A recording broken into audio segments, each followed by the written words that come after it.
Man, this has been a long time. This is going to be my fourth entry into the Listen to This Loser series. And I've been meaning to make this one for many, many months. I was going to make it last fall, but I didn't think it was going to be right to make this episode unless I myself got a new car, and it had taken me a while to do so. But I finally have one, and now it just feels right to make this entry. And I'm doing this because I believe this is an important issue that a lot of people, especially young people, need to listen to so that they save themselves from making a bad decision. And obviously, from obviously the thumbnail and the title, this is going to be about you getting a new car. And I don't mean brand new. It doesn't have to be brand new. I mean a new car. It could be 2, 3 years old.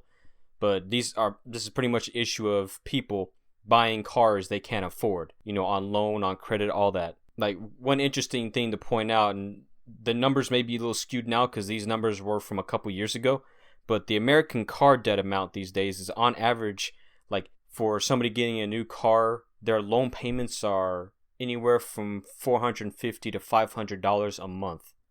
I want you to think about that for a second. You having to make $450 to $500 payments each month. That's money you're not going to get back on a depreciating asset. That's what cars are. They're depreciating assets. The moment, if it's a brand new car or a car that's only a few years old, the second you drive it off the lot, it loses 20 to 30% of its value. Because especially if it's a brand new car. Like if you were getting a 2020 car right now, which not that many people, I mean, we're in a pandemic right now. But if you were getting a brand new car of the same year and you drive it off the lot, like that's what happens with brand new cars. Like they lose value almost immediately when you drive them off the lot because they are no longer a new car. They have a previous owner now. So, which is you at that point. And I'm going to link a video down below. I think it's from, I don't know if they're under the PBS station, but it's called 2 Cents. I think they are, but I'm not 100% sure. But they made a very, very good video about this, about how cars keep you poor or keep people poor, which they do because a lot of people make the wrong decisions concerning them. And one reason I see young people doing this, I mean, you kind of get this with older dudes that do this, like guys who are in their 30s and 40s who maybe have a midlife crisis or something, and they try to flex on others and get like a brand new truck, usually red, I guess, and just get a brand new truck just to try to show off to other people. I mean, that's just, it's not, I'm going to need you guys to be smart, okay? You may get some Instagram likes and some Facebook likes, but again, just imagine getting the notices in the mail that you now owe $400 to $500 a month for that new truck or that new vehicle. You guys don't do that. Don't flex. That's what I'm saying. Like, that's one reason is people trying to flex and it backfires on them. And also, just think, like, each month that you're making those payments, that $400 to $500 payment, you're stunning your wealth growth. That is money, again, that you're not going to get back. That's money that you could have put towards savings, towards your retirement, put towards, maybe creating your own business, whatever it is. That money is no longer yours, and you are pretty much servicing it to that machine that is sitting in your driveway. So getting a brand new vehicle or buying a car that you can't really afford to pay the same day in cash is basically stunning your wealth growth. And those things keep you stunted and stagnant for years, anywhere from 3-5 years. Like if you're lucky and you pay it off responsibly. Some people like up to 10 years because, they don't make their payments. The bank takes your car from you, gets impounded, whatever. You can't really, and then you got to worry about the legal and financial costs of that. And then you got, you're in debt. Your credit report looks messed up. It's hard for you to get another car or a home loan. This all stems from people not trying to buy things they can't afford. And one of the top things, other than credit card debt, which I've made an episode about, is cars. Cars are the biggest reason why so many Americans are effed up these days. Because a lot of them probably feel entitled to a brand new car. Oh, I want the American dream. Well, I think the American dream should be to just have a car. It doesn't have to be a brand new car. It doesn't have to be a car that costs like $15,000 or more, So there is that entitlement feeling I think a lot of Americans have to where they believe they are entitled to a new car. And that's just not the case, especially these days. Now, some people will be like, okay, well, what should I get? Like, everybody says not to get a brand new car, but what should I get? Nobody ever tells me. Well, I'm here to tell you need to get a used car. Because used cars are often never as expensive as, like, brand new cars, obviously. So, like, they're going to be, like, they no longer have the new car factor, so they are down, their price comes down, like, 20 to 30%. But that doesn't mean they're a bad car. You just need to look at the Carfax, make sure it hasn't been in too many wrecks in the past, Hopefully none at all. And if they are, hopefully they're just aesthetic damage. So that's what you need to get. And price-wise, and I think it's Dave Ramsey who says this, but you should not be getting a car that is more than half of what you bring home each year as income from your job. Say you make $50,000 a year. You shouldn't be getting a car that's more than $25,000. I'd recommend not even getting a car that much, because that's going to be a big car payment. Because there's an episode he did where this one young kid, he had a job where he was making like $25,000 a year, but he got like a $19,000 to $20,000 car. And now, you know, his car payment is anywhere from $400 to $600 a month. He couldn't afford that, and he's getting like, you know, he owes so much on the car, the bank's going to take it, and then he's got to worry about the financial and legal costs of that.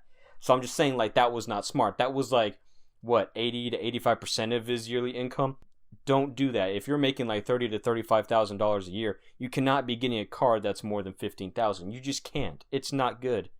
I'd recommend, if you're making less than $40,000 a year, hell, even $45,000 a year, don't get a car that's more than $10,000 to $12,000. Don't. I'd seriously suggest under $10,000. You can still find a really good car for that. There are plenty of, you know, Honda Civics and Nissan Altimas and Toyotas and all that are for that price, that are like, you know, 5 to 10 years old. You can find them out there.